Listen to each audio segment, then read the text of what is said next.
यहाँ जो शिक्षक नियोग हुआ है, शिक्षक नियोग घोटाले में उसका सुप्रीम कोर्ट का राय में 26,000 नौकरी चले गए हैं। तो इसमें बहुत सारे स्कूल में शिक्षक के अभाव से वो पठन पाठन का काम, वो जो एजुकेशन का काम वो बंद हो रहा है। इसी के लिए हमने एक एडजर्नेशन ले आया और स्पीकर को बोला क्या ये बात करने का और ये आलोचना करने का या बहस करने का मौका देना चाहिए, लेकिन उन्होंने देने से इनकार किया और हम लोग विरोध जताया। मनोज उरांव और शंकर घोष हमारा चीफ व्हिप, उनको बहिष्कार किया गया, उनको सस्पेंड किया गया। इसके खिलाफ हम यहाँ चल रहा है।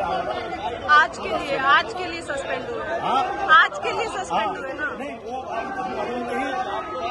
कर दिया है। आज के लिए सस्पेंड किया गया। जब तक सदन चलेगा तब देखने के बाद पता पाएगा।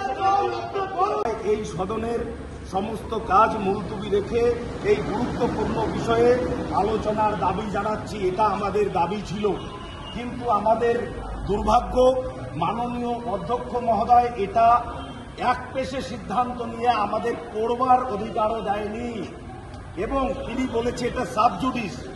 যেখানে চাকুরি চুরি হয়েছে সেটা আজকে সুপ্রিম কোর্টের রায়ে প্রমাণিত, সেটাকে উনি আজকে সাবজুডিস বলে পাশ কাটিয়ে যাচ্ছে।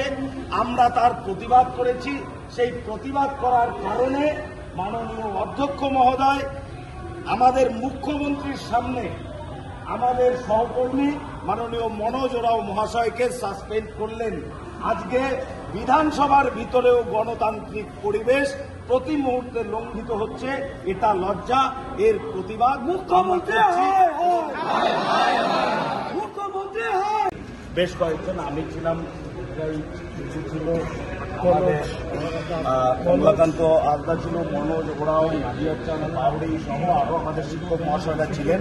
আমাদের প্রস্তাব ছিল যে পশ্চিমবঙ্গের শিক্ষা ব্যবস্থার সামগ্রিক অবস্থা অত্যন্ত উদ্বেগজনক। যথাযথ শিক্ষক সংখ্যার অভাবে বা বহু বিদ্যালয়ে অতি অল্প সংখ্যক শিক্ষক থাকায় পাঠদানের কাজ ব্যাহত হচ্ছে। শহরাঞ্চলে অনেক স্থানে অভিভাবকরা আস্থা না রাখতে পেরে বেসরকারি বিদ্যালয়ে ছাত্র ভর্তি করার জন্য অনেক বিদ্যালয়ে ছাত্রের অভাবে বন্ধ হয়ে যাচ্ছে।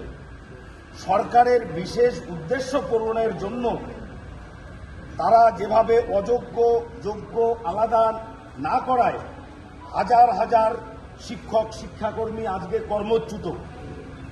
বিদ্যালয়গুলির কাছে এটা একটা অত্যন্ত বড় আঘাত। অন্যদিকে যোগ্য চাকুরি প্রার্থীরা বা শিক্ষকরা তারা আজকে অনশনরত। এর পাশাপাশি পার্শ্ব শিক্ষকরা আজকে বহু বিদ্যালয় সচল রাখতে সাহায্য করছে, কিন্তু তারাও তাদের পরিশ্রমের মর্যাদা পাচ্ছে না।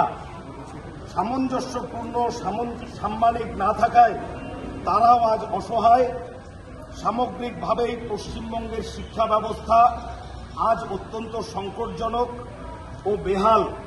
মুখ্যমন্ত্রীর জবাব তোমায় দিতে হবে, মুখ্যমন্ত্রীর জবাব তোমায় দিতে হবে, আড়াল করা হচ্ছে কার স্বার্থে? মুখ্যমন্ত্রীর জবাব দাও। আমাদের স্বার্থে আমাদের আন্দোলন চলবে। বাংলা শিক্ষা ব্যবস্থা ধ্বংস করলে কেন? মুখ্যমন্ত্রীর জবাব দাও। আমাদের সহকর্মী বিধায়ক মনোজ ওরাও, তাকে যেভাবে সাসপেন্ড করা হয়েছে, মুখ্যমন্ত্রী যেভাবে আমাদের সহকর্মী দিদি শ্রীমতী শিখা চ্যাটার্জিকে ব্যক্তিগতভাবে আক্রমণ করেছে এবং সমস্ত গণতান্ত্রিক নীতি উপেক্ষা করে মুখ্যমন্ত্রী বিধানসভার অভ্যন্তরে যে আচরণ করছে, রাজ্যের চাকরিহারা শিক্ষক থেকে রাজ্যে শিক্ষার যে নৈরাজ্য, যেখানে স্কুল বন্ধ, প্যারা টিচাররা মাইনে পায় না, শহরের স্কুলগুলো বন্ধ হয়ে যাচ্ছে, নানা ধরনের সমস্যার মাঝখানে দাঁড়িয়ে একটি অ্যাডজার্নমেন্ট মোশন ভারতীয় জনতা পার্টি পরিষদীয় দলের পক্ষ থেকে রাখা হয়। সেটাকে স্পিকার সাহেব রুলড আউট করেন তাই নিয়ে আমরা বিক্ষোভ দেখিয়ে ওয়াকআউট করেছি। এখানে মাননীয় দীপক বর্মন মহাশয় এই বিষয়ে ভারতীয় জনতা পার্টি পরিষদীয় দলের পক্ষ থেকে তিনি তার বক্তব্য তুলে ধরবেন। আড়াল করা হচ্ছে কার স্বার্থে? মুখ্যমন্ত্রীর জবাব দাও। शाम स्टील फ्लेक्सी स्ट्रॉन्ग TMT बार, ये स्ट्रॉन्ग के साथ फ्लेक्सिबल भी है। आपदा मुसीबत कोई भी आए, ये घर को अटूट बनाए। जब TMT फ्लेक्सी स्ट्रॉन्ग तो घर रहे हमेशा के लिए स्ट्रॉन्ग।